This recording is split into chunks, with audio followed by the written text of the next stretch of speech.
Okay, let's all pray right now to position ourselves in the Spirit as seated at the right hand of the Father in Christ Jesus.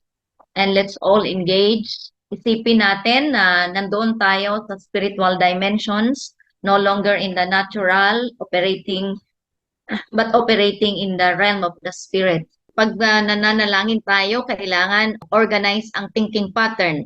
Pag sinabing organize ang thinking pattern, wala kang iniisip na iba, kundi ikaw ay nasa dimension, seated at the right hand of the Father, and you are taking back your position there. Okay? Spiritually, we are there, but kailangan maglinya ang iyong kaisipan, ang iyong emotion, ang iyong lahat ng aspeto ng kaluluwa ay luminya sa kung ano ang meron ang ating espiritu.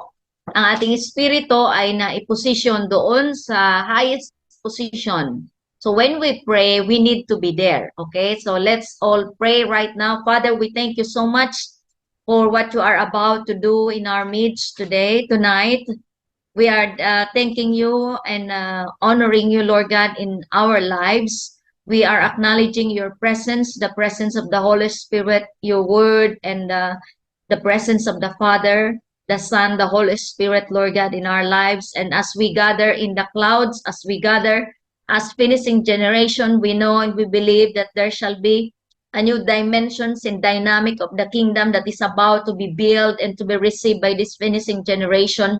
We're praying, oh Lord God, that this finishing generation will become an agent of change, and with this finishing generation will be a solutions to the decline, oh Lord God, will be a solutions to what is now facing by the society, by the community. And this finishing generation, oh Lord God, will bring hope, oh Lord God, to a hopeless society. We know and we believe that as we rise up in the Spirit, we are able, by the grace of God and by the Word of God and by the Spirit of God, we're able, oh Lord God, to bring down materials from heaven that is going to bring peace and joy and righteousness on the ground, especially and particularly in the sphere of our responsibility, that we know and we understand, oh Lord God, that it's no longer about our age, but it's about how and what we understand about the principle and about the culture and constitution of the kingdom. Today, Lord God, as we rise up in the Spirit, we are embracing, Lord God, your truth and your constitution, your government, oh Lord God, your protocols, your principles, oh Lord God. And we are embracing, oh Lord God, the truth that we are, and we must be an alliance of the truth. We must be an alliance of God's kingdom. We must be a workforce for the kingdom, oh Lord God, through our mandate in our society, every domain, every generation, in every nation, oh Lord God. We know and we believe, Lord God, that as we are connecting our spirit, Lord God, are connecting our lives to the dimensions of the Spirit, to the dynamic of the kingdom and dimensions of the Spirit and dimensions of the Word, oh Lord God. You are downloading things, oh Lord God. You are downloading patterns. You are downloading strategy, oh Lord God. You are downloading solutions and provisions, oh Lord God, and prophetic fulfillment in our spirit, Lord God. And as we decree, Lord, and as we legislate in the Spirit, Lord God, things are lining up, oh Lord God. We will learn how to retrain our mind completely and how to reorganize and organize our thinking pattern, our thought paradigm. We are believing, oh Lord God, that our produce, oh Lord God, is according to the principle of the kingdom. Our result, oh Lord God, is according to the new way of living, oh Lord God, that we are able to cross over on a daily basis, oh Lord God, from being so natural to spiritual, from being ordinary to extraordinary, from being from being so casual, oh Lord God, to become an excellent one, oh Lord, in your kingdom. We thank you, Lord God, for the grace that we are about to receive, oh Lord God, that the grace that is about to be downloaded in our spirit as we engage, Lord God, in this entire session, oh Lord. We know and we believe that we are receiving double portion of your spirit, Lord God, double portion of the grace that we need, Lord God, for the future as finishing generation, because we are in a final hour. We are in a final hour as we take this final hour, oh Lord God, as we make ourselves, Lord God, enroll to this army of God, Lord. We will think as officers, not just mere soldiers, Lord God, but we will think as officials, oh Lord God. We will think as extraordinary official in the soldiers in an army of God that is now being built up by the Spirit and by the Word in the name of Jesus. Oh, finishing generation, raise up as an officials, raise up as an officers of the soldiers of the living God in His kingdom in the name of Jesus. We bless you, Lord God. We honor you in Jesus' mighty name we pray. Amen and amen. God bless us all. Amen. So tayo ay opisyalis ng kaharian ng Diyos. Nakikita po ba natin ang katotohanan ito? If God is raising the finishing generation as an army of God's kingdom, we need to be warriors. Are you here? We need to be officers. We need to think as officials. We need to think not a private member of the policemen or the soldiers, but we need to be to think, to have a thinking thought pattern as general. Nakuha natin? So finishing generation, it's not about your age. It's about how you understand the truth. So on a daily basis, migrate. Let's all migrate. Kailangan pag sinabing migrate, ang titingnan natin ay kung paano tayo mamuhay as officials, soldiers, officials in the army of God. In-enroll ba natin ang ating sarili sa army na nire-raise up ng Panginoon ngayon as finishing generation? If we enrolled ourselves, if we enrolled our life into this army of God in this end time season, we need to think differently. Hindi ka mag-iisip kagaya ng mga kaeskwela mo. Hindi ka mag-iisip kagaya ng mga katrabaho mo na ordinary, so ordinary. Wala man lang distinction. Pag magkasama kayo, walang distinction. Ikaw ay taga-kingdom, siya ay taga-mundo, walang distinction. Walang nangyayari. Dapat pag magkasama kayo, there is always a distinction, the way you carry yourselves and the way you think, the way you relate, the way you transact, the way you behave yourselves, is mayroon dapat ng distinction. Para pag tiningnan, halimbawa 5 kayong magkakaklase, magkakasama sa labas, pag tiningnan, you carry such a different spirit, different from the rest. Obvious na yan ngayon. Makikita nyo na yan ngayon na different ang carry mo sa carry ng karamihan sa mundo. Dahil ang taga-mundo, ang carry nila worldly. Ang taga-kingdom, ang carry nila dapat kingdom culture. Kingdom constitution ang pinasasakupan nila. Ang taga-mundo ay ang carry nila, since na taga-mundo sila, taga-mundo. The way they speak is worldly, the way they behave is worldly, the way they relate with one another is worldly. So kailangan pag ngayon, kasing dimension and dynamic of God's kingdom, pag magkakatabi kayo, may distinction na. Lalo na pag nagsalita, may distinction na kung sino ang taga-kaharian ng Diyos at kung sino ang taga-mundo. Nakikita nyo ba yan sa mga kaklase nyo? Nakikita nyo ba yan? Therefore, do not be like these private soldiers or natural.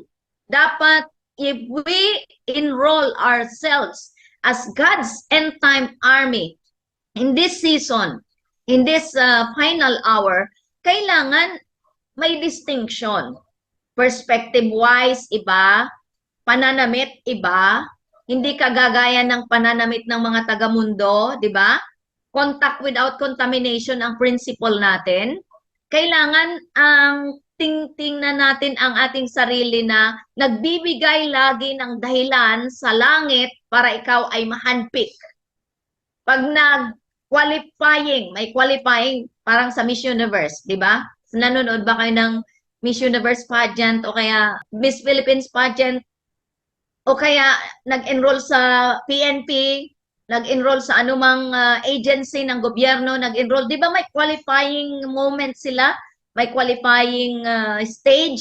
So, sa qualifying stage na ito ng kaharian, give God the reason to qualify us. Give the heaven a reason to really handpick you and me. Kasi kung wala namang dahilan para ikaw at ako ay handpick ng kalangitan, ano pa? Wala. Ba?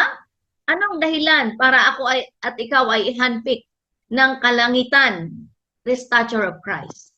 Pag-deliberate tayo at intentional tayo na tinatrabaho, binibuild ang kultura o pag-uugali ng kaharian, royal and regal behavior, ay may dahilan ang langit, may dahilan ang Diyos, may dahilan ang hari ng kaharian na ikaw at ako ay i-handpick o piliin. Diba? It's a beauty pageant. They gave reasons. Bakit ako kailangan maging Miss Universe? Bakit ako kailangan maging Miss Philippines? Sila, di ba? May qualifying moment. Pag accurate ang sistema, maliban na lang may dayaan. Hindi ganun sa kingdom. Di ba?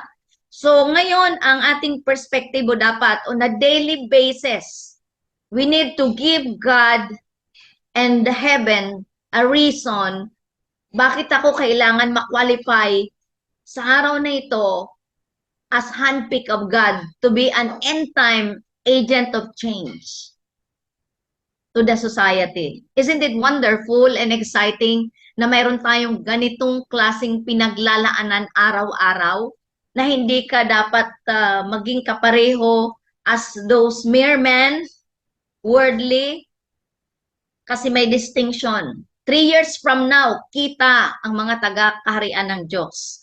3 years from now, o ngayon nga, kitang-kita na eh. Ipagtabi mo ang worldly at saka godly, obvious na yan ngayon. Pag nag-open ng mga pananalita, pakwentuhin mo siya. In 5 minutes na kwento, kung ako ang makakarinig, alam ko kung ano ang carry niya. Alam ko kung ano, discern ng spirit ko kung ano ang, saan siya, kanino siya konektado. Kanino sa mainstream, sa social media siya nagdodraw. Pasalitain ko lang siya ng, okay, kwentuhan mo nga ako ng ganito, kumusta yung ganito, alam ko kung kanino nagdodraw, kung kingdom ang dinodraw niya o worldliness. So, let no one deceive you and me in this hour. Let no one deceive you and me. So, ang ating series, di ba kung hindi ako nagkakamali, it's about preparation for heaven's invasion. Am I right? It's a preparation for heaven's invasion. At ang ating number 1 na pinag-usapan noon, we need to be out of the old paradigm and their past and our past, okay? Kahit na good past. Kasi may wrong past, may not so good past, may very good and excellent past, pero past na yun eh. Hindi na yun pa rin relevant. Yes, experience-wise, makukuhaan mo ng lesson, ng what is that, may reflection ka, pero why settle for the past? Na mayroong mas glorious ang future, mayroon ng glorious tayong future na hinanda ang Panginoon, di ba? So we need to be out of the old paradigm and our past. Maging good past ay kailangan natin mag-move on kasi irrelevant yun sa ating future na very glorious and divine. Yung i-invasion natin ang future natin, operating or living according to our future. So, on a daily basis, titingnan natin why I'm doing what I am doing right now. Bakit ko ginagawa ang mga bagay na ito? Bakit ko ginagawa itong bagay na ito? Kailangan alam mo ang purpose, kailangan may dahilan ka na this is a part and parcel of my mandate. This is a part and parcel of my purpose. This is a part and parcel of what is about to come in my life. This is a part and parcel of the future that God set before me. Kailangan yung araw-araw mo, mayroon ng driving force sa iyo ang salita ng Diyos. Na I want to become a part of this kingdom. I want to become a part of this kingdom which God is building through us. Sa pamamagitan ko, ang binibuild ni Lord na kingdom ay magmamanifest. Ngayon, dimension pa lang yan, spirit dimension sa buhay natin, pero kingdom is about to manifest on the ground. Paniwalaan nyo ito. Receive it right now. Kahit di mo pa man ito maintindihan sa perspektibo na meron tayong presenting perspektibo ngayon, just believe. Just say yes and agree that the kingdom is about to be tangible, manifest on the ground, dito sa lupa. Ang tanong, araw-araw ba tinatrabaho natin na kabahagi tayo nitong kingdom? Baka naman nagme-misbehave tayo araw-araw. Anong kinikerry natin? At ano ang dala-dala mo? Bakit hindi na ito accurate? Hindi na accurate tayo sa pagpapasakop dito sa panggugobyerno ng kaharian. Maraming kabataan ngayon ang nadideceive. At deceive. Kahit laman ng simbahan. Hindi dapat ito maging portion ng bawat isa sa atin. Marami, dito lang sa lugar namin, na marami akong nakikita, awang-awa ako, burden na burden ako. Maraming kabataan, laman ng simbahan, pero deceived. Hindi natin yun portion. Amen ba? Hindi dapat natin maging portion. Ang laman tayo ng simbahan, faithful sa Sunday, passionate man mag-worship, pero deceived. Deceived ng spirit of religiosity, lalo na. Hindi po natin yung dapat maging portion. Kawawa, kawawa. Do not be a part of this wasted generation. Pag sinabing wasted generation, yung mga unbelief, they doubt the word. They don't believe God's word. They don't believe the kingdom that is about to manifest. Deceived. So, wasted generation ang tawag doon. Mga doubters of God's word. Do not be a part. Do not become a member of this wasted generation. Kailangan itawid natin ito. Crossover to God's kingdom. Kingdom way tayo ang pamumuhay. Amen ba? Amen? So, ito ay dapat hindi natin maging portion. It's just a hairline gap, sabi ni Mama La. It's just a hairline gap ang ma-deceive. Kaya, very careful tayo. Let the spirit of discernment increase upon our lives. Amen? Let's all pray right now. Receive the grace to operate in the discernment of the Spirit. Receive the grace to operate in this dynamic of the Spirit, especially the gift of discernment. This will be your portion. As finishing generation, you must not be a part of this wasted generation, doubters of God's word, but you are going to be a part of this finishing generation that God is building by the Spirit and by the word. Receive right now the spirit of discernment, the gift of discernment, and operate in this gift of discernment, that you will be able to discern the truth, and you will be able to discern the lies and the deception of the enemy in front of you in Jesus' mighty name. Start living in this kind of dynamic. The spirit of discernment shall be your portion. Receive it right now. And start operating on that discernment of the Spirit. Not tomorrow, but today. Amen? Not tomorrow, not next week, but today, right now. Receive it right now. The spirit of discernment, because this is the gift of God to the church para hindi tayo nadideceive. At mag-operate tayo dito. Pero kung kalyang sa tayo, kakampi tayo ng katotohanan, if we position ourselves as an alliance of truth, hindi tayo madideceive. Dahil mahal natin ang Diyos, mahal natin ang katotohanan, mahal natin ang kanyang salita. Or therefore, pag ganito ang dynamic natin, alam mo agad yung lies. Alam mo agad yung hindi kay Lord. Alam mo agad yung hindi nagsasabi ng totoo. Sa marketplace ngayon, ang daming mga liars. Ang daming spirit kasi yung deception na yan. Yung liars na yan.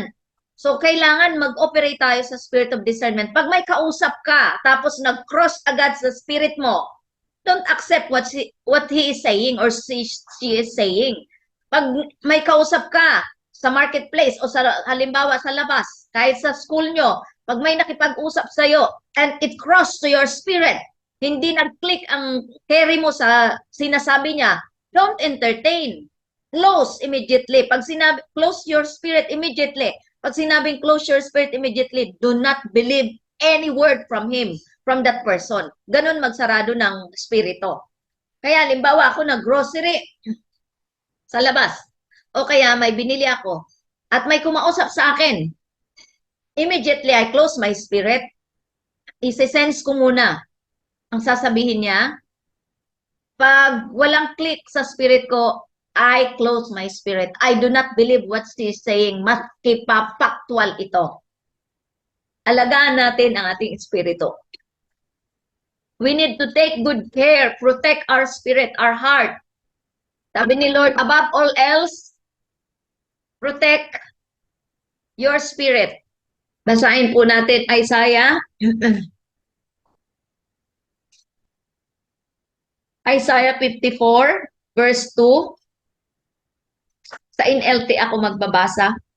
Enlarge your house, build an addition, spread out your home and spare no expense. For you will soon be bursting at the seams, your descendants will occupy other nations and resettle the ruined city. Verse 4, fear not. Sa NIV, sabi niya, do not be afraid. You will not suffer shame. Okay? Fear not, you will no longer live in shame. Don't be afraid. There is no more disgrace for you. You will no longer remember the shame of your youth and the sorrows of widowhood. For your Creator will be your husband, etc. Ito ay pangungusap ito ni Lord sa Israel. Pero dito sa verse 2, ang sinabi niya, enlarge the place of your tent. In other words, enlarge your capacity. Enlarge and extend your spiritual capacity. Enlarge or strengthen your spiritual stamina, because we are in a journey. We are in an accelerated kind of journey with the Spirit of the Lord and with the Word of the Lord. There is an urgency in our spirit that God is putting, that God is setting us up to become more urgent. Yung tipong may kailangan ka matapos, yung tipong may kailangan ka dapat na pace na hinahabol. Kasi ang Holy Spirit hindi mananatili na hintayin ka dahil mabagal ka. Hindi magsasabi ang Holy Spirit na hintayin ko daw si Joanne kasi o sino ba si nandito ba si Alia o si Sam, hintayin ko daw sila kasi mabagal sila kumilos. No! He is our Lord. Di ba? He is the King of Kings. He is the builder of the church. Sino ang magpe-pace? Mag-step up tayo. Tayo ang mag-step up sa Holy Spirit. Hindi natin siya pwedeng pahintuin dahil mabagal tayong kumilos. Dahil mabagal tayong mag-isip. Kaya nga training ang ating ginagawa ngayon. Ikaw at ako ay tinitrain ng banal na spirito. Nararamdaman ba natin ngayon na there is an urgency in our spirit, stirring up in our spirit on a daily basis? Nararamdaman mo ba na mayroon ng urgency, na mayroon ng stirring up ang Holy Spirit, na mayroon akong kailangan habulin sa spirito, hindi sa mga requirements, okay? Iba yon, ibang dimension yung, iba yung habulin mo ang requirements mo kasi magde-deadline. Pero meron ng nararamdaman ka inside that sometimes you don't understand it, and sometimes you cannot figure it out, pero you know that something is urgent in your spirit, and in acceleration now you really need to rise up and move up and to be expanded and extended. Kasi naghahintay ang Diyos ng capacity na malaki. Dahil ang mga finishing generation, expanded capacity. Hindi pwede ang maliit na capacity. Hindi pwede yung ang stamina ay mahina. But strong stamina. Expanded capacity. Kasi yun lang, paano tayo pagkatiwalaan ng kingdom kung small ang capacity? Paano tayo pagkatiwalaan ng constitution ng kaharian o kultura ng kaharian kung ang stamina natin ay mahina, ang kalaban natin full-grown demons. Lalo na sa generation nyo. Ang magiging kalaban, full-grown demons. Activities of hell. Not of demonic, hindi yung demonyito na maliliit. Full-grown demons. Hell. Because days ahead are evils. Kung hindi mag-rise up ang church, kung hindi mag-rise up ang finishing generation, sino ang magdadala ng kasagutan? Sino magdadala, magbababa ng kagalingan? Sino magdadala ng benchmark and standard ng kapayapaan? Kung ang isang Pinagharian ni Kristo ay hindi mag-rise up at hindi mag-expand ng capacity. Kung may katabi ka ngayon, sabihin mo, expand your capacity. Be strong in your stamina, spiritual stamina. Kailangan natin ito dahil marathon ito. Hindi ito track and field. Hindi ito track and field na pakatapos mo ng ilang, what is that, 200-meter dash ba yun? Yung pinakamalayo? Ay daling sa track and field. O pakatapos mo nun, tapos na. No, it's a marathon. Kaya kailangan may stamina, strong stamina. Hindi po pwedeng pag napagod ka, pagod na ako, pwede ba Holy Spirit, wag na muna ako mag-step up kasi grabe na napagod ako, dismayado ako ngayon. Hindi. Hindi pwede. Kaya nga, we need to be led and governed by the Spirit of the Lord. Kung ngayon ay hindi tayo na panggugobyernohan ng salita ng Espiritu ng Diyos, paano sa kaharian?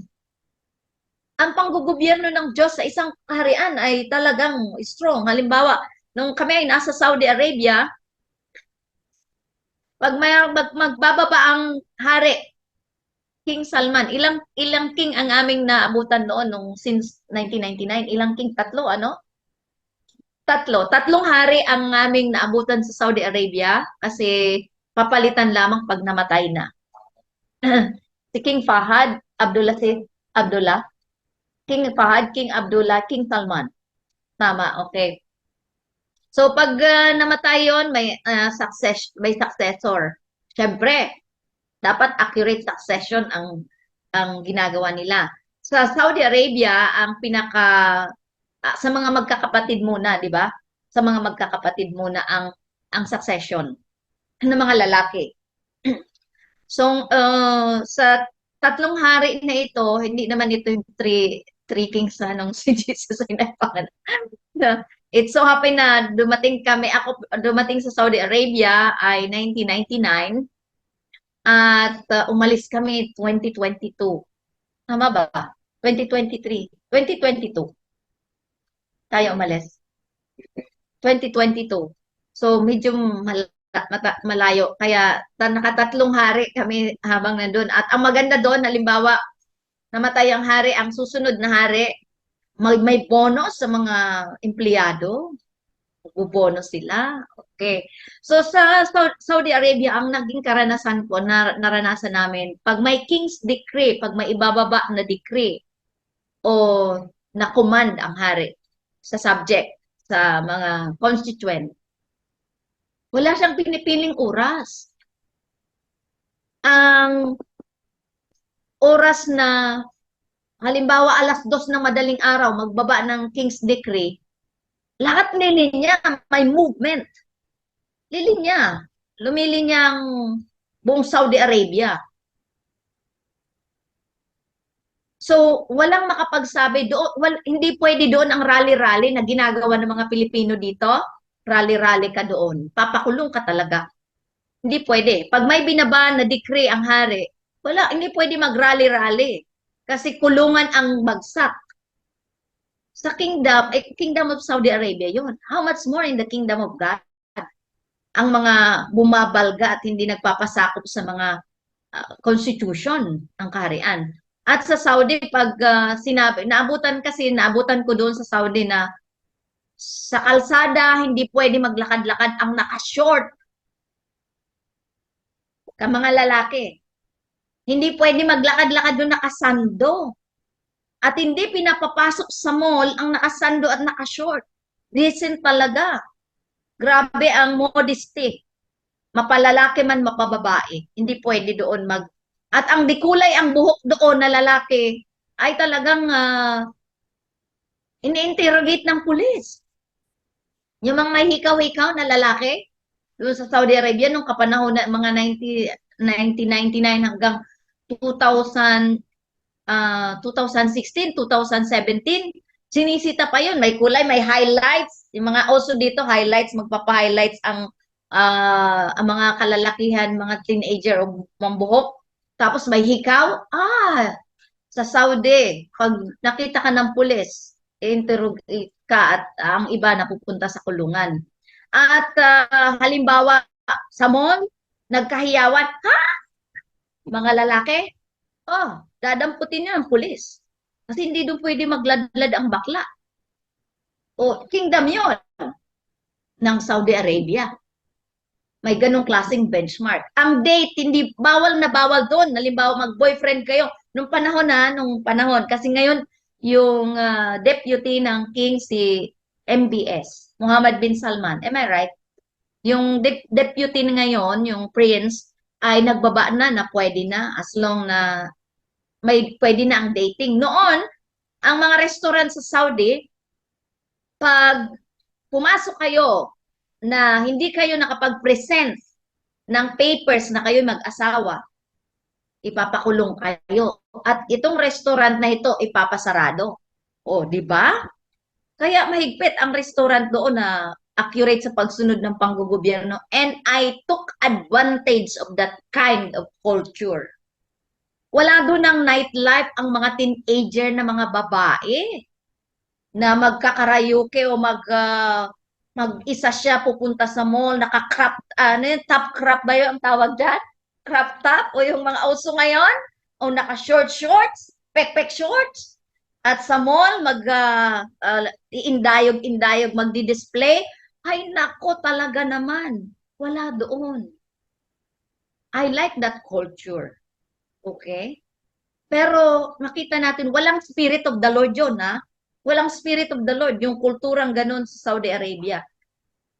Pero nakita ba natin kung paano ipatupad ng kaharian dito sa lupa, ang mga bagay na ito na kultura?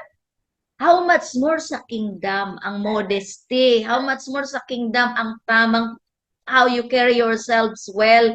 Kaya orientation doon sa Saudi Arabia is they will behave as royal and regal. May class talaga sila. May class. Pag makita mo yung mga Arabiana, they walk with class. Kasi yun ang orientation sa kanila. Modest. Hindi, allow me to use the word, mga pakawala. Kasi may tamang kultura, kaharian. Kaya nga, Kingdom of Saudi Arabia. Ngayon, ang kinabibilangan natin, Kingdom of the Lord. If we are a member, a part of God's kingdom, kingdom of the Lord, hindi kingdom of the world, ha?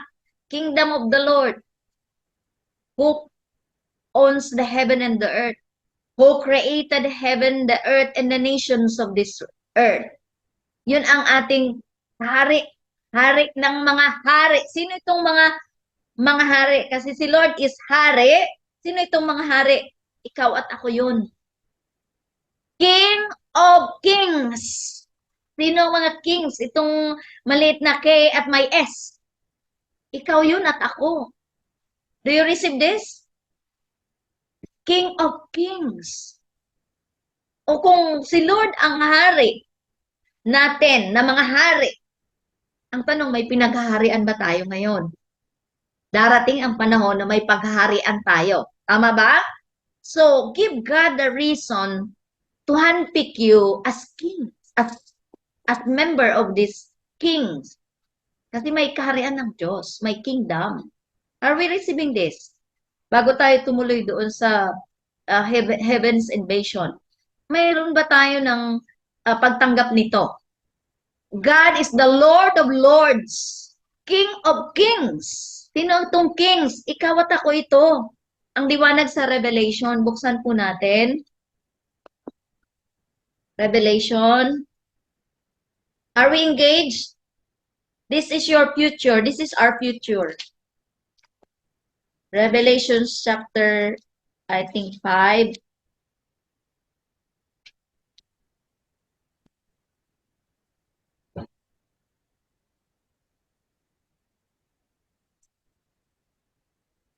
Revelation chapter 1 muna tayo mag-umpisa. Okay. Revelation chapter 1, verse 6.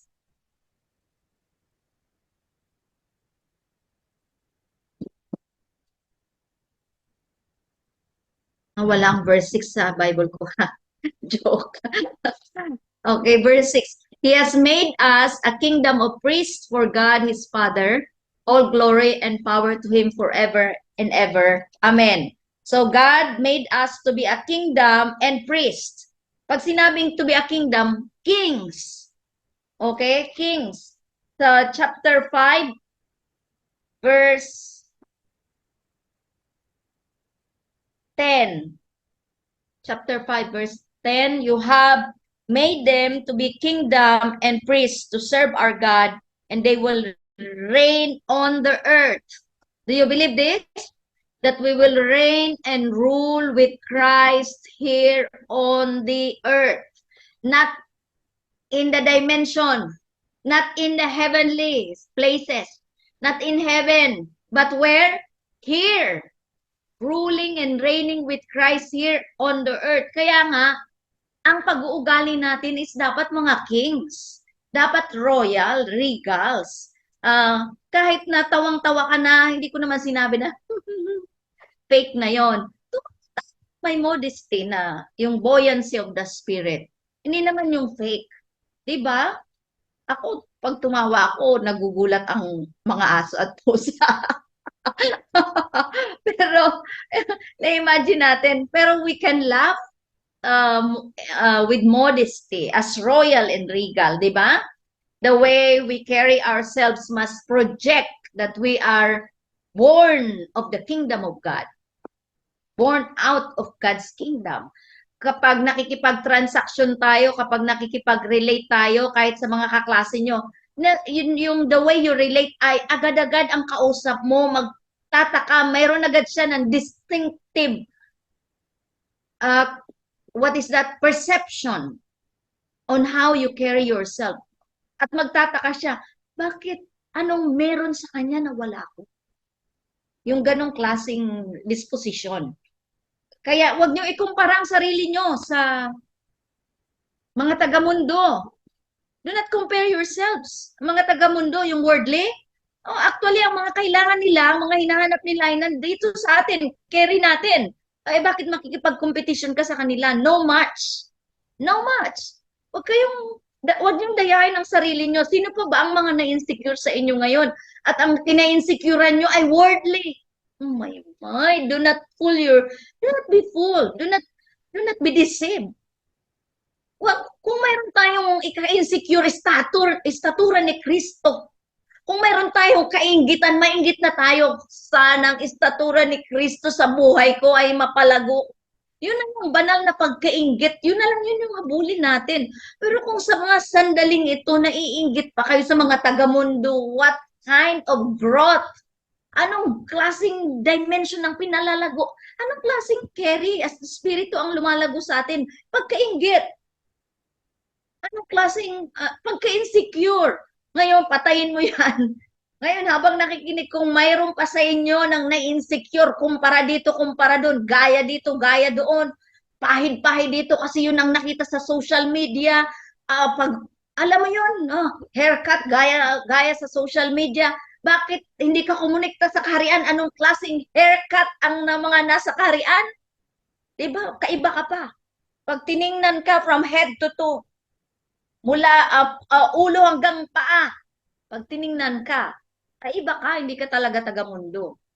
Diba? Ngayon, pag tiningnan mo mga Korean, telenovela, kitang-kita mo Koreano, Chinese, Japanese, kahit magkakapareho halos ang mata, 'di ba? Pero kilala nyo, itabi mo diyan ang kaharian, mula sa kaharian, born from the kingdom of God, raised in the kingdom of God, equipped in the kingdom of the Lord as workforce.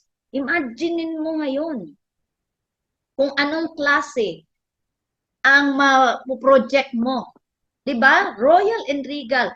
Do not and stop comparing yourself with the worldly people. Tapusin mo yan ngayon. Bibigyan natin ng dahilan si Lord kung paano at bakit niya tayo ihahandpick. Organize your thought pattern. Can we do that? Organize, reorganize, train, retrain. Kasi titrain, nare-retrain, na-organize, nare-reorganize ang ating thought pattern. Do it now. Do it on a moment by moment basis. Pag magulo ang kaisipan, sit down and reorganize your thought pattern, your thinking. Paano ko po masasabi na organize ng thought pattern ko? Tingnan mo ang kwarto mo. Tingnan mo ang cabinet mo. Kung gaano ka-organize. Kung tingnan mo ang kwarto, ang mga gamit mo, ayan, makikita mo yan ang thinking pattern mo. Nakukuha ba? Tingnan mo ang gamit mo sa eskwela, pag estudyante ka. Gamit mo sa eskwelahan, gamit mo sa trabaho kung ikaw ay working na. Tingnan mo ang bag mo, yan ay resulta ng thought pattern mo. Nakuha? Mahirap ba ito intindihin? Hindi, di ba? Pag sinilip mo ang kwarto mo, yung kwarto na yan ay result yan ng kung ano ang dala-dala mo.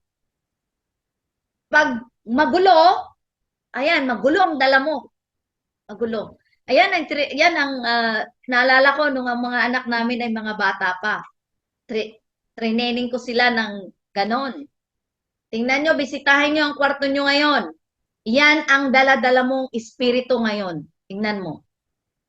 Pag kalat, ang daming basura, ang daming mga bagay-bagay na hindi mo naman kailangan, yan yung dala-dala mong espiritu. Maglinis tayo, hindi sa kwarto. Sa isipan at sa espiritu, maglinis tayo. Isuka natin, iluwa natin ang worldliness. Yan ang nagpapagulo ng buhay ng mga generation nyo. Worldliness. Flesh. Self. Kinukumpara lagi sa natural. Hindi makadraw sa dimension. Let's go up. Let's rise up higher in the dimension. Doon natin, kumpara natin, ang benchmark natin is the Word of God, hindi ang world. Kaya nga, alam mo, umiyak ang puso ko pag may nakikita ko mga kaedad nyo, halos, ng generation nyo. Iyak nang iyak ang aking espiritu na nakikipag-competition sa mundo. O lalo na ang mga laman ng simbahan ng mga generation, ang competition pa rin nila mundo. Walang pinagkaiba. Dapat ganun ang benchmark natin ay the Word of God. Ang benchmark natin, standard natin is the Spirit of the Lord, the Word of God. Panggobyernuhan tayo ngayon ng Espiritu ng Diyos. Pangunahan tayo ngayon ng Espiritu ng Diyos at saka ng Kanyang salita. Kaya litong-lito ka dahil wala kang kinikilalang leader sa sarili mo. Ang mga lito sa henerasyon nyo, sana naman wala na sa finishing generation ng litong-lito pa. Pag lito ka, hindi mo alam, wala kang leader. Wala kang sinong sinusunod mo. Bakit litong-lito ka? Leader ito, leader doon, leader sa social media, 5 leader mo sa social media. May leader ka pa, nagdodraw ka pa sa mga teachers, 5 pa rin yun o 8 doon. Sa bahay na mayroon ng accurate pattern sana, wala, hindi mo yung leader. Kaya litong-lito ka, hilong-talilong ka ngayon. Hilong-talilong, marami kang nakalimutan, marami kang mga bagay na, ang hilong-talilong kasi ang dami mong leader. Oh, isa lang ang leader, Holy Spirit. At ang mga pinangunahan ng mga pastor ng Holy Spirit. Yan ang leader, kilalanin nyo yan. Dahil mapapayapa ang iyong sarili. Mapapayapa ang iyong buhay. Isa lang ang leader. King of Kings, the Lord of Lords, the Holy Spirit, His Word. Isa lang yan. God the Father, God the Son, God the Holy Spirit, in His Word, isa lang yan. Siya ang leader natin dapat. Oo, sa mga pastor na pinangunahan ng Diyos sa loob ng iglesia, ang kanya-kanya nating pastor. Makita ba natin? Be led by the Spirit of God through your setman, through your pastors. Isa lang ang kilalaning leader. Kaya kalitong-lito, alam mo ba, ngayon, okay ka, bukas hindi ka na okay. Ngayon, gulong-gulo ang isip mo ngayon, mamaya okay na naman. Sino ba ang, marami kang leader na kinikilala. O isa lang ang kilalanin mong leader. Magkaroon ka ng defining season right now. Defining moment. Sino ba talaga ang kinikilala kong leader? Sa social media po kasi, Mami Glenn, 5 na doon ang sinusunod ko. 5 na doon ang nagdodraw ako. Ano mga klaseng espiritu ang iniinom mo doon? Espiritu ng pagkainggit, espiritu ng insecurity, espiritu ng worldliness, lust of the flesh, competition, o edi yun yung iniinom, sinasagap ng espiritu mo, natabunan si Christ. Yung Christ na aandap-andap na lang, nilamon na nitong mga pagkainggit, worldliness, lust of the flesh, pride of life, yan ang lumalago. Imbis na isuswalod ng Christ, itong mga espiritu na natanggap natin dati, hindi na, ang nasaswalod na ay ang life of Christ. So, change. Can we do that now? Change. Dahil mahirap, mapapalayo tayo, mapapalayo ka sa galaw at kilos ng banal na spirito. Kaya paano tayo dito sa preparation for heaven's invasion? I think I give all the 5, if I'm not mistaken. 5 na ba? Tama ba? Okay lang ba? Hindi na natin reviewin kasi naglatag ako ng that is the thing that the Holy Spirit is putting into my heart. Kaya alam ko may nangangailangan noon. Be strong. Be strong because in the days to come, maging very strong ang word. Ang mga makakatanggap lang nito ay ang mga strong ang stamina. Alam natin na weak tayo kasi offended tayo. Halimbawa ngayon, offended kayo, weak ang spirit. So rise up. May pagpipili na binibigay sa atin ng Panginoon. Kung offended ka ngayon sa gabing ito, o ibig sabihin, very weak ang spirit mo. Grabe naman, Mami Glenn, paulit-ulit na lang ako. Porque ang ano, ay, hindi, may problema ka talaga. So ngayon, ayusin mo yan. Can we do that? Habang nagpe-finishing generation tayo, ayusin yan. Ang transaction naman ng Holy Spirit is in the Spirit, talagang inaayos yan. Magpaayos tayo sa banal na Spirito, sa kanyang salita, at huwag kang maging offended. Be beyond offense. Kasi once that we are offended, portal yan ng Diablo. Agad-agad. Agad-agad. Kaya, be beyond offense. So, kung may offended dito sa mga sandaling ito, rise up to a whole new level, forgive and move on immediately as quickly as possible because the enemy, para yang ano ang offended spirit, para yang ang tawag dito, yung dumadalo, yung may tulo, the vessel, leaking vessel. Pag offended ang spirit natin, para kang leaking vessel. Tumatagas ang Christ. Diba? Ang offense ang lumalago. At yung leaking vessel na yan, ay yung tumatagas, ay kitang-kita yan. Kitang-kita yan ng Diablo. Yan ang hinahabol. Ang portal ng Diablo sa isang Kristiyano ay yung offended heart. Nag-uumpisa yan sa offended heart. So kung may offended sa inyo ngayong gabi, delete immediately.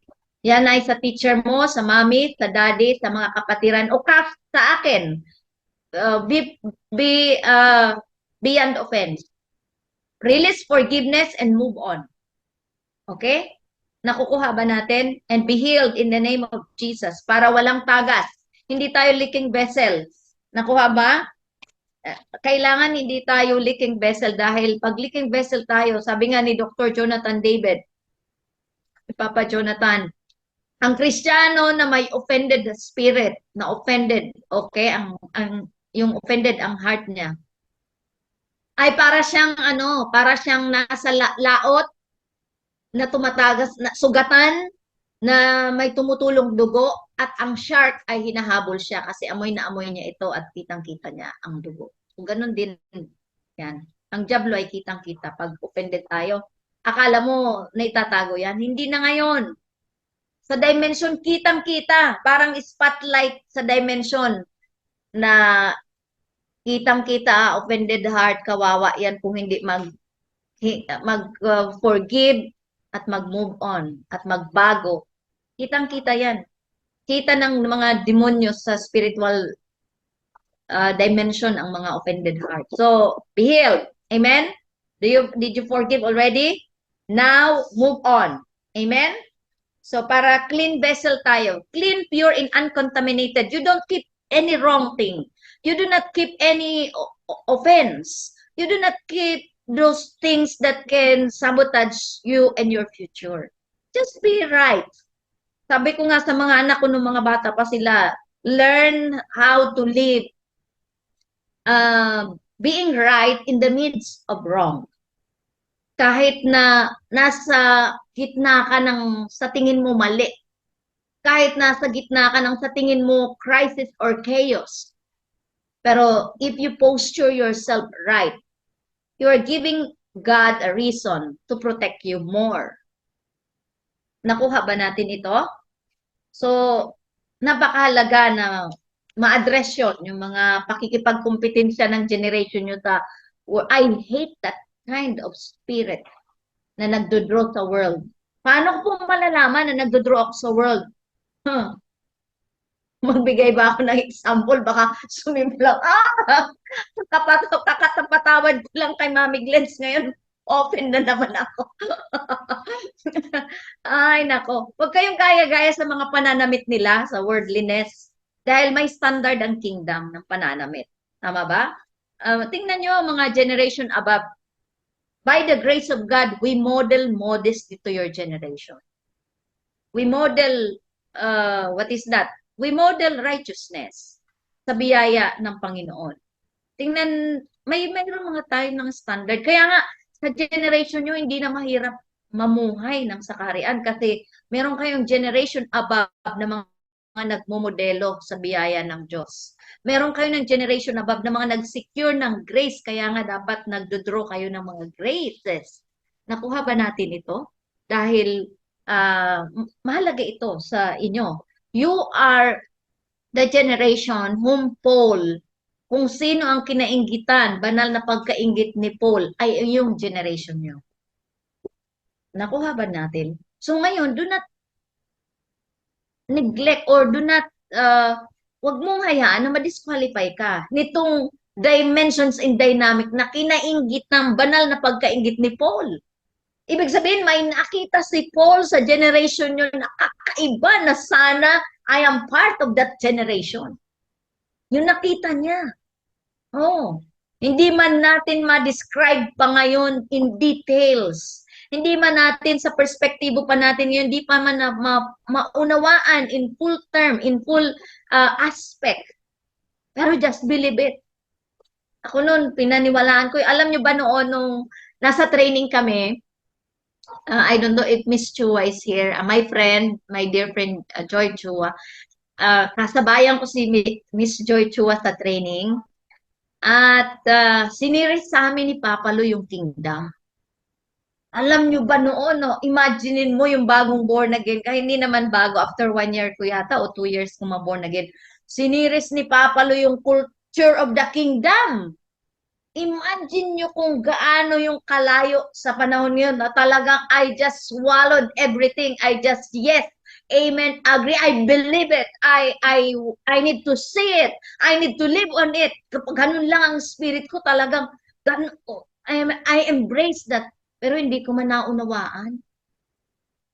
Wala ba naman akong naunawaan kung sa lumalagpas dito ang lahat ng series. Imagine mo yung righteousness. Siniris siya ni Papalo. Ano ang righteousness? Itong right standing with God, right standing with the government, right standing with yourself, right standing with the people above you, around you, below you, right standing with your problem, right standing with your challenges, right standing with your enemy, right standing with the word of God. Lahat yung righteousness na yan. Siniris siya noon. Parang, oh Lord, ano po ito? Basta pinaniwalaan ko, tinanggap ko. That was mga 1991, 1990, 1991. Sinaborn again kami mga between 86 and 87. Natatawa nga kami ng friend ko. Hindi namin ma-pinpoint kung ano ba talaga yun. Pero actually, naborn again ako October, month of October. I won't forget it. Doon ako nagkaroon ng encounter na I really, masabi ko na, okay, I got born again. Pero ang taon hindi namin ma-pinpoint yung accuracy kung 86 or 87 or 88. Pero alam ko 86 or yeah. Between that line, 86, 87. Then, imagine mo after 1 year na kung na umaten sa church, sa training, siniris yung kingdom, righteousness, peace, joy, peacefulness, joy in the Holy Ghost. Diniris yun sa amin, hindi ko pa man lubos maunawaan. Pero I receive it. Alam niyo kung kailan ko siya naunawaan? Noong 2005, nung umattend kami sa Malaysia. At 2012, doon ko naunawaan na lahat, oh, ito yung sinisiris sa amin noon sa training. Praise God, hallelujah. Ito pala yun. So, syempre, aralin ulit natin. At ngayon, hindi lang aral, ipapamuhay na. Ngayon, magkailangan maging bahagi na ng pang-araw-araw na pamumuhay ang pagiging kingdom person, royal and regal. Ngayon, ito na yun ikaw. Ikaw na, kingdom people. So, dapat imagine nyo sa generation nyo kung ano ang gagawin ng Diyos sa iyo at sa pamamagitan mo sa darating na mga 5 years after, 10 years after. Tapos ngayon, lalamya-lamya ka, oh Lord. Sabi ni Paul, ang banal na pagkaingit ni Paul sa generation nyo. Kasi may nakita siyang glorious, may nakita siyang divine, may nakita siyang kakaiba na sana si Apostle Paul, ako ay nandoon din sa generation na yun. Ilang 100 of years pa yun. Kayo yun. Tapos kayo ngayon, wow, sana wala nang may entitlement mentality. Remove these things. Kinamuhian ito ni Papa Lo na entitlement mentality. Kinamuhian nila ito, hindi nila ito, ibig sabihin wala sila nito. Kaya sila ang model natin, silang benchmark natin, silang standard natin. Wala din tayo dapat nito. Entitlement mentality. Kaya ako kasi yung generation na bahagi kasi ako ng generation na kinainggitan ni Apostle Paul, kaya dapat iganinito ako. Entitlement mentality. Renounce it. Hate it once and for all. Dahil ang generation nyo ngayon, ang kahenerasyon ninyo na hindi nakakarinig ng salita ng Diyos at ng katotohanan, makapal ang entitlement mentality. Hindi nga nakapaghuhugas sa bahay, may cellphone. Nagdedemand ng cellphone. Hindi nga nakakatulong magwalis. Kung ano-ano ang kailangan niya, may demand. Grabe. Diba? Maging kalakasan tayo sa ating pamilya muna. Kung hindi tayo nagiging kalakasan sa kapatid natin, sa pamilya natin, sa nanay at tatay natin, therefore, mas lalong wala tayong karapatan na magkaroon itong entitlement mentality. Hate it. Renounce it. Napagtagumpayan ito ng aking tatay sa espiritu, ng aking tatay sa biological.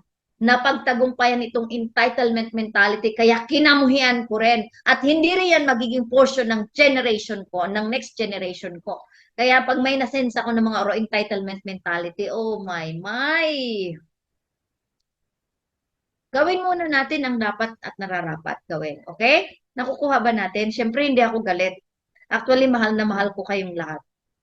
Actually, pag nakikita pa nananalangin ako at nakikita ko yung future nyo, I'm so excited about it.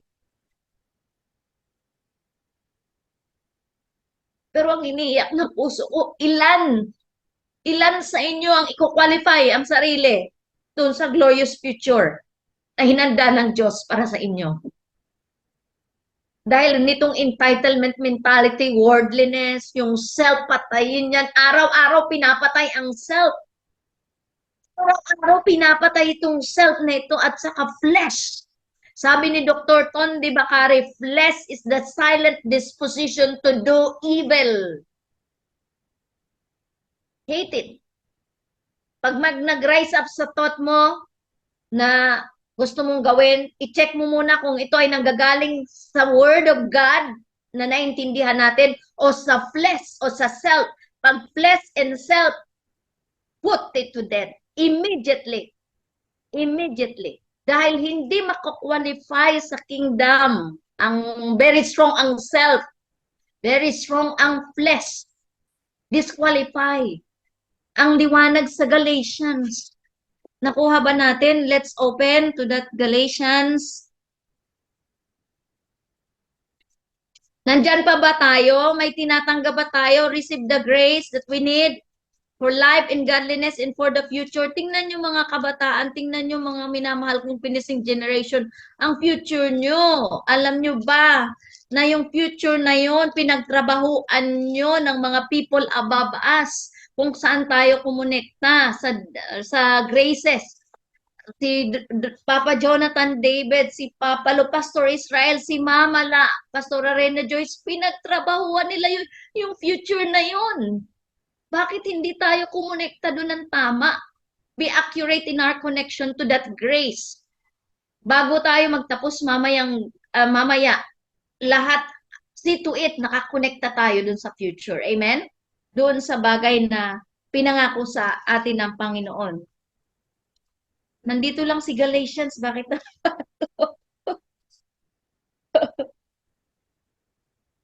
Sa cellphone ko, medyo, baka mahilo ako dito.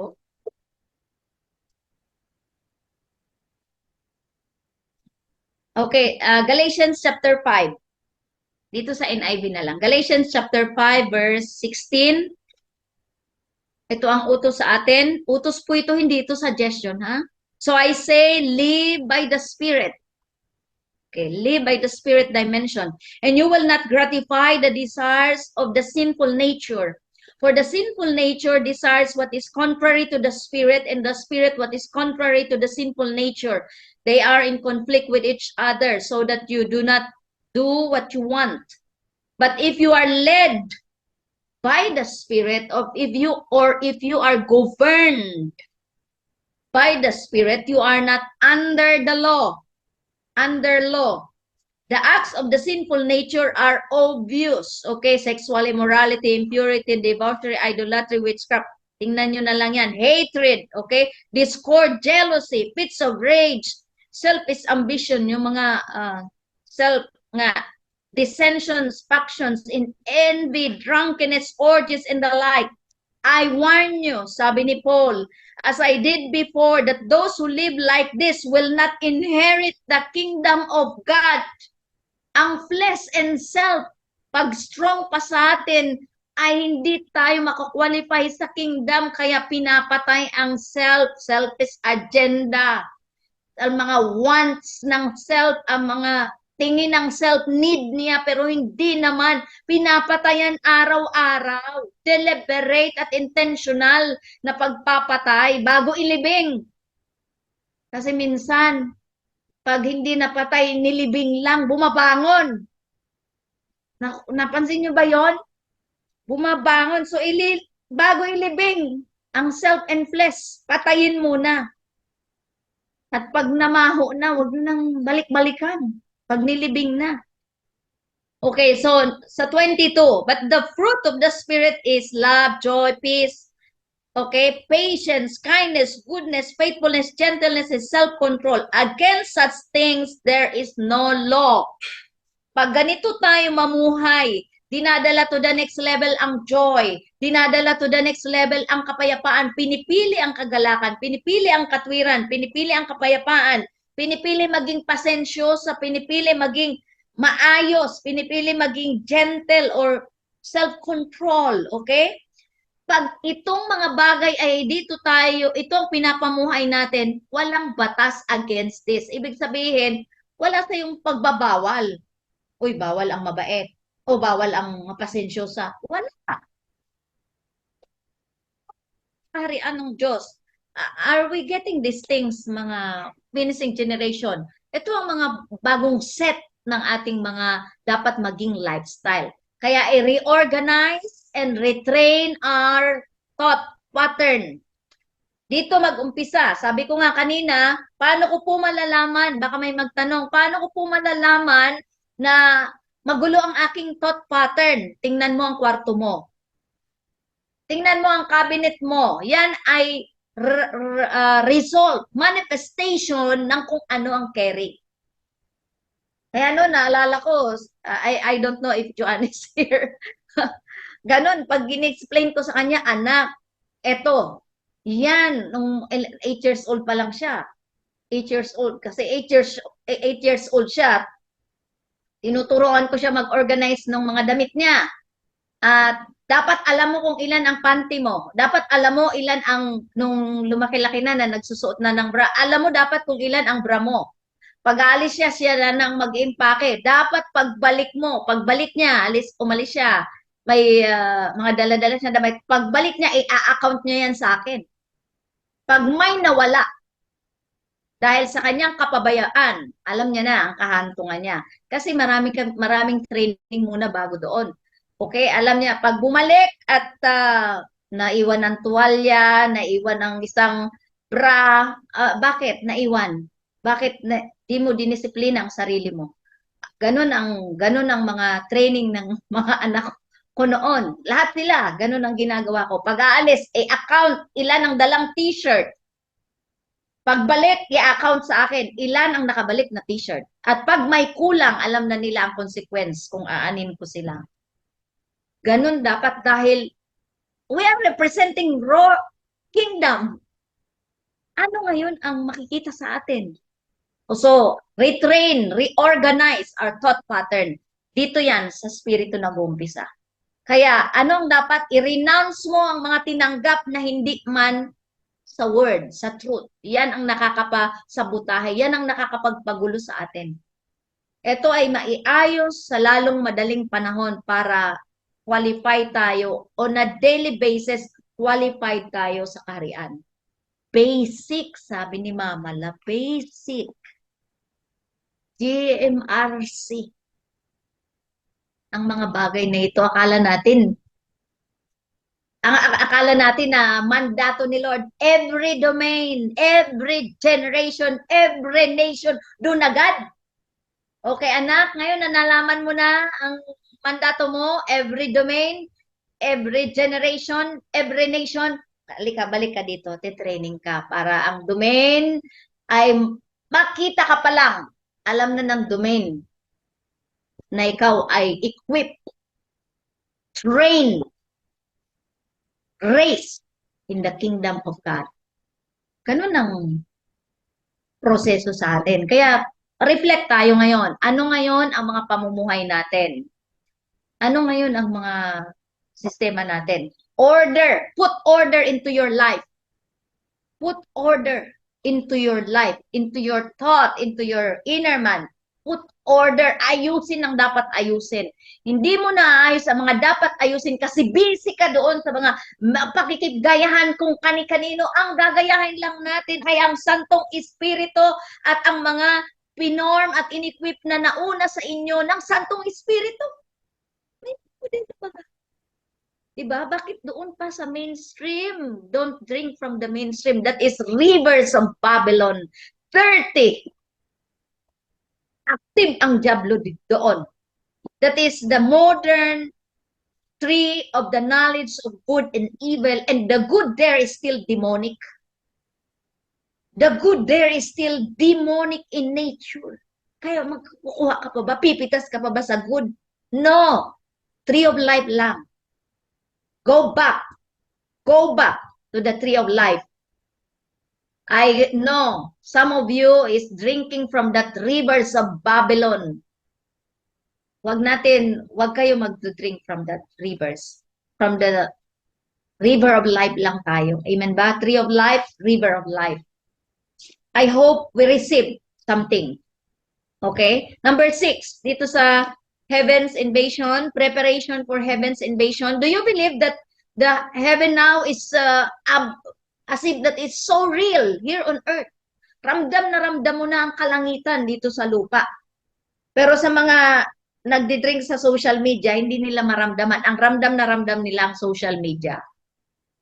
Hindi ko kayo sinasabihan na bawal sumilip dyan. No! Ako, sabi ko nga sa inyo, ako sumisilip ako sa social media, but I keep my spirit protected by behaving well, by not opening my spirit even to the kahit na very convincing pag mga what is that power to persuade dyan, yung mga convincing ano nila words, discern the spirit. Ngayon, countenance pa lang, kita mo na kung anong spirit na dala-dala. Diba? Sa social media, tingnan nyo, countenance ng ganito, tapos explain, alam mo na kung mamon ang dala, o pagkainggit, o kompetisyon, worldliness, alam mo na, ang dala-dala, countenance pa lang, pagbuka pa ng bibig, boses pa lang, frequency pa lang. Ang mga anak ko, alam, pag may narinig ko sa kanila ng mga bata-bata pa sila, ano yung pinapakinggan nyo? Why, ma'am? Ay, naku, music. Oh, the frequency is not right. Huwag kayo papang-tune dyan sa frequency. Sabihin ko sa kanila, only the divine frequency. Kaya nga, your frequency must be guarded. Spiritual frequency. Kasi dapat fine-tune lang tayo sa divine frequency, heaven's frequency, current frequency of God, of God's kingdom frequency. Kasi pag na-fine-tune tayo sa worldliness, akala mo, wala ka pa doon, tuloy-tuloy na, swallowed ka na pala. Hindi mo nakikita kasi na-deceive na. Kailangan mo ng isang batok. Kaso ako pag may mga nakikita akong ganyan, tinitest ko ang spirit, baka di kayanin. Pag inarrest ko, baka mag-breakdown. Ang iba kasi sa generation nyo, pati pag tinatch, inarrest, you confront, either break it or lose it. Mahirap. It takes wisdom talaga sa generation nyo. Kailangan wisdom talaga. Lalo sa mga hindi nagko-connect accurately, kailangan ng wisdom paano i-deal ang spirito ng mga nakakadeceive sa kanila. Dapat bantay tayo dito. Okay? So number 6, God must graciously accelerate the growth and maturity of our spirit, of whom He has chosen. Okay? God must graciously accelerate the growth and maturity of those whom He has chosen. Ulitin ko ulit. God must graciously accelerate the growth and maturity of those whom He has chosen. So, graciously accelerate. Paano kaya yun? Mabilis, pero may biyaya. Tama? Mabilis ang acceleration. Pag sinabi acceleration, kasi mabilis yan. Yung parang ganun yun. Pero may biyaya. Okay. God is now accelerating us graciously. Yung growth in maturity. Kung may katabi ka, sabihin mo, grow in acceleration. Change immediately, as quickly as possible. We need to change. Ang pag-change naman mga finishing generation, ganito yan. Kahit na wala ka sa prayer, you can change. Kahit na wala ka doon, dinadaya kasi ang iba sa generation yun ng spirit of religiosity na kailangan magbabago ako, pag breakthrough sa worship. Religiosity. Kahit wala ka sa ilalim ng breakthrough at na strong praise and worship, makapag-decide ka magbago. Ako ha? Kahit ngayon, nakikinig kayo sa boses na tinig ko, makaka-decide ka magbago, mag-fine-tune, makaka-decide ka magsabi ng from now on, I will change. I will hate the things that God hates. I will renounce the things that God hates inside of me. Yung mga nakakapagdala ng kontaminasyon, yung contaminant sa atin. Kamuhian natin yun. Okay? So, God is graciously accelerating the growth and maturity of whom He has chosen. Ang tanong, chosen ba tayo? If yes, hanggang kailan ang pagiging chosen natin? Kasi tayong nagdi-disqualify. Walang ibang nagdi-disqualify sa race na ito, sa journey na ito, kundi ikaw at ako. Maliwanag ba ito? Mayroon ng sinet si Lord na glorious future. Pero along the way in this journey, sabi nga natin marathon ito eh. Sino ang nagdi-disqualify? Ang coordinator ba pag marathon? Sino ang nagdi-disqualify? Sa mga sports event, ang coordinator ba? Ang mga participants ang nagdi-disqualify. Kasi kung napagod na, pinili na lang na pagod, nauhaw siya, nag-water break, naiwan, mga selfless, yan ang mga nakakapag-disqualify. Kaya pinapatayan moment by moment para qualified tayo everyday sa journey na ito. At na-accelerate ang growth.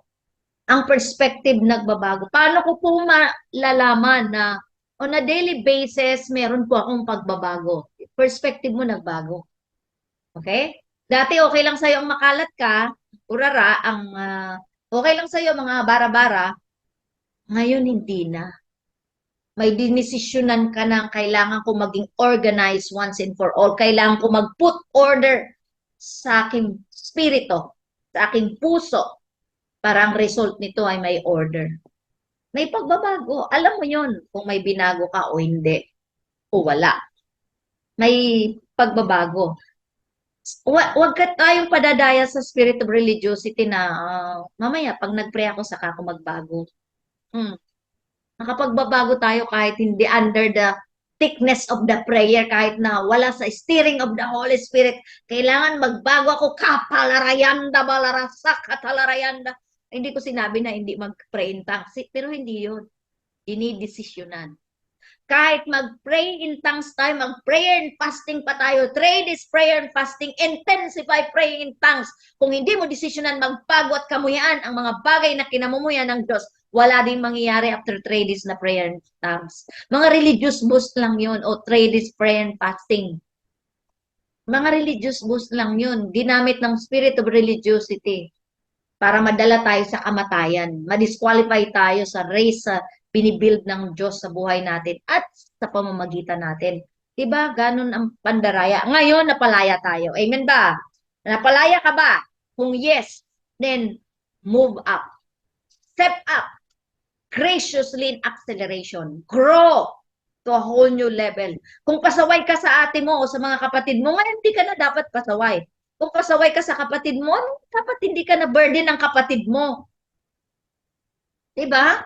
Kung ngayon ay, kan dati hindi ka man lang nagiging kalakasan ng nanay at tatay mo. Ngayon maging kalakasan, at least man lang katuwang ng mga pag-aayos sa loob ng bahay. Ako, dito kasi sa bahay kasi namin, kahit nung nasa Saudi Arabia pa kami, inugali ko na bago magpasko, kahit hindi doon masyado ang celebration ng Pasko kagaya dito sa Pilipinas, nag-general cleaning ako. Mag-organize ako sa loob ng bahay. Ang mga hindi kailangan ng mga basura tatapon kasi load dyan sa loob ng bahay, mga lumang resibo, mga susi na hindi ginagamit, na mga bagay-bagay na mga nakakabit na hindi, ay mga nakatago na hindi naman, mabasura talaga. Reorganize and organize ang ginagawa ko dyan sa bahay. Ngayon, dinala ko yun dito sa bahay. Okay, I put order in every room. I put order in every corner. Kung saan kinuha ang pencil, dapat doon ibabalik. Kaya nga dito, alam niyo ba sa bahay, because of mamay, ang lola nila Joan, ang mother ko, siya talaga ang nag-put ng order sa amin. Kung saan itong gunting, kasi may gunting kami dito sa pantry, may gunting kami doon sa stock room, may gunting kami doon sa dirty kitchen, may gunting kami doon. Kung saan niyang kinuha, dapat doon yan ibabalik. Pag naghanap siya, nasaan ang gunting dito? Kasi bubukas ako doon sa may coffee station namin. May bubukasan ako. Ay, dapat hindi yun mawala doon na gunting. Kaya, she put order. Nadala ko yon. And I want to bring it to the next level, to that generation. Kasi, yan ay legasiya. Na-imagine nyo ba ang bahay na makalat? Na-imagine nyo ba yung walang order? Ang bahay na walang order kasi walang kapayapaan ni Kristo. Ang result kasi ng kapayapaan, order. Nakuha. So kung wala kang kapayapaan, disorganized. Walang orderliness. So put order. Mga finishing generation, ito ay napakalaking impact nito. pag sa next generation nyo ay madalan nyo ito to the next level, ang bahay nyo ay nasa laging maayos. Pansinin nyo ang isang bahay, kahit na malinis yan, pero pag disorganized, magulo, makalat, parang madumi pa rin. Tama? Pero pansinin nyo ang isang bahay na may order, nasa ayos ang mga gamit kung saan, pero kahit na madumi yan, hindi napapansin ang dumi. Ang tingin, ang linis. It's not about the house. It's about the man in the house. It's not about the room, but it's about the man or the woman inside the room. It's not about the land or the place. It's about the man and the woman in that place. Kasi yun ang carrier ng order, yun ang carrier ng kapayapaan, yun ang carrier ng kagalakan. I-settle natin ito.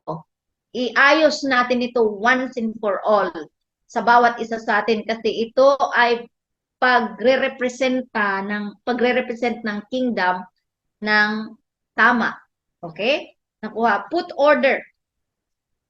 Put order. Ang mga mag-umpisa kayo sa personal na bagay. Si Joanne, nung training ko yan at the age of 6 years old, inumpisan ko siya ng put order. Ang pencil case niya, may pencil case siya sa coloring sa ano. At pag uuwi siya, i-check ko yon 21 days. Ang bag niya, i-check ko kung gaano. Pag may punit, alam niya talaga ang gagawin ko. Alam niya may consequence kaya. Pag may sulat ang bag niya sa labas, ng pentel pen or marker, ay alam niya ang gagawin ko. Chine-check ko yan araw-araw. Oops. Pagdating niya, alam niya ang gagawin. Bago kumain, titingnan ko ang bag kung naibalik niya ang mga notebook niya sa tamang ayos, ang ballpen niya sa tamang ayos. Kasi it's basic, ang kingdom basic. Hindi tayo makakapunta dun sa domain na kung mag-asta tayo, okay lang kahit magulo ang mga bagay-bagay sa surroundings natin kasi domain ako domain. Forget your domain. Pag ganyan tayo, anong i-represent natin doon? Kalat. Anong i-represent natin doon? Ang carry natin. So, palaguin ang carry na Christ. Okay, there is a gracious acceleration of growth and maturity. Now change. Bring everything that you understand to a whole new level. Okay, mabait ka na ngayon, dalhin ko yan sa next level. May kapayapaan ka na ngayon, dalhin mo sa next level kasi yun ang patlatandaan na nag-grow tayo na daily basis. May self-control ka na ngayon, bring it to a maturity, whole new level. Kaya magde-decide tayo. Kasi pag hindi tayo mag-decision, mag-create si Lord ng mga sitwasyon para yung next level ng self-control ay mai-practice. Ang next level ng gentleness mai-practice. May situation na. Pwede naman tayo mag-change na decisionan lang. Okay? Nakuha ba natin ito? Habulin natin number 7 para mayroon tayo ng lalakaran ngayon ipapractice. Okay? A prepared generation or a prepared people. Ito ang number 7. A prepared people are structured within a proper chain of command or authority. A prepared people or a handpicked generation, okay, are structured within a proper chain of command. Nasa proper chain of authority. Pag hindi tayo nagpapasakop ng tama, may murmuring pa rin, inutusan, sinabihan, kinausap ng mami at daddy, may murmuring pa rin, may ranting, may complaint, ay, ayusin nyo ito. Kasi you are disqualifying yourself in this journey. Akala mo lang makakarating ka dun sa domain na pagdalhan sa'yo ng Panginoon aside from your family is a domain. Saan trinain si Jesus Christ? In the family, at home. Saan binild si Christ? As man. Okay, because he is 100% God and man. Saan siya? Sa bahay. Nagpasakop siya para may pattern tayo, may model tayo. Nagpasakop siya sa kanyang tatay at sa kanyang nanay na mga kultura na binaba sa tahanan. So, ganun din tayo. Sino pa ba sa inyo ang mga may ranting ngayon? Pag mga may sinisita, grabing ranting, drama. Kasi natumbok ang espiritu na dapat mong baguhin. Ganun, sa mga anak ko noon, pag mayroon akong na-sense, ito, check it out. baguhin mo yan. At alam nila hindi sila makaka-react. Hindi sila makaka-react kasi alam nilang sasabihin ko, tumbok tumbok spirit yun. Renounce it immediately. Kaya ngayon, palatandaan, pag kayo ay kinumpronta halimbawa o pinagsabihan ng mami at daddy, mama at papa, nanay at tatay, na anak, ito ang nakikita ko, espiritu to na kailangan mo, may ranting, may padrama, may mga bagay-bagay, defense mechanism ang tawag doon para hindi matumbok ang daladala mo. Kailangan lang dapat malaman mo na i-renounce mo yon. Be under a proper chain of authority, because when you are outside from this proper chain of command, proper chain of authority, you are not covered by the spirit of protection. Hindi ka protektado. Huwag natin dinadaya ang sarili natin. Ang tagal na natin ito, di ba? Na we need to be under a proper chain of authority. Yung simpleng instruction ni mama, ni papa, hindi masunod. May problema. Hindi si papang may problema, hindi si mama o si mami o si daddy, nanay, tatay. Ikaw ang may problema. Ngayon, settle it once and for all. Okay, so a prepared people, a finishing generation are structured within a proper chain of command. Pag di tayo na sa proper chain of command, sa tingin mo ba magiging representation tayo ng kingdom? No. Dahil sa kingdom, under a proper chain of command. So can we fix it right now? So before we pray, kailangan i-fix natin ito, okay? Na ang graciously accelerated acceleration na ginagawa ngayon ng Santong Espiritu at ng kanyang salita sa mga finishing generation ay kailangan magpasakop tayo doon. Ganon din ang proper chain of authority. Sino ba ang kinikilala mong leader? So kung anong sinabi sa'yo ng leader, ang ginamit siya ng Panginoon para ikaw ay maitama. Alam niyo ba ang mga hindi nagpasakop sa proper chain of authority? Ang mga future, hunahun lang nila, akala lang nila na may future silang glorious pero wala. Natural. Like, sino yung daling nakambal? Iso. Si Iso, he disqualified himself. Yung birthright niya, binenta niya sa kapatid. Tama ba? Binenta niya sa kapatid niya. Kay Jacob. Pero sa Iso, alam niyo ba ang katotohanan? He can still build a city. He was still able to build city. Pag binasa niyo ang account ni Iso, without God, kaya mag-build ng city. Without God. Iso lang yun. Kaya akala nila, ngayon sa generation nyo ang nakita, tinatanggal ang God factor. Kaya akala nila okay lang sila. Sa school okay lang, successful, may kotse, may bahay, may laptop, lahat ng pangailangan, naka-successful, yun ang success nila. Without God, that is a very temporary fleeting things. Life here on this earth, while ang eternity nun ay death. Mahirap. This must not be our portion. Amen? This must not be the portion of the finishing generation. Ang portion natin, hindi natin i-disqualify ang sarili natin. We need to be under a proper chain of authority kasi hindi natin pipiliin ang ma-disqualify. Do not be like Iso. May pagpapahalaga tayo dapat sa kung anong binild sa atin ng Diyos at kung ano ang sinecure ng mga forefathers natin sa pananampalataya. Doon tayo kumonekta ang grace at ang mga double portion na spirito ng tanggapin natin. Okay, let's pray. Kupalarasa katalarayanda, pray in the spirit. Larebobo koko sokotoloroyanda. Break every bondages of worldliness right now. Break it, break it, break it, break it, break it now in the name of Jesus. Kolarababa katalarasa katalarayundo loro. Leregebobo sokotoloroyondo. Laribobo, every lies of the enemy that you believe, we need to break it, renounce it once and for all in the name of Jesus. Everything that God hates in our lives, we are also hating it. We are renouncing it, cutting off, oh Lord God, every curse of this world, not to be a part of this generation in the name of Jesus. Now, oh, finishing generation, rise up to a whole new level that God is accelerating, graciously accelerating your growth, your maturity. Be one of this handpicked generation of God to become an army in His kingdom, to become workforce for the domain, to become an agent of change who are ferocious, resilient, and uncompromising in the name of Jesus.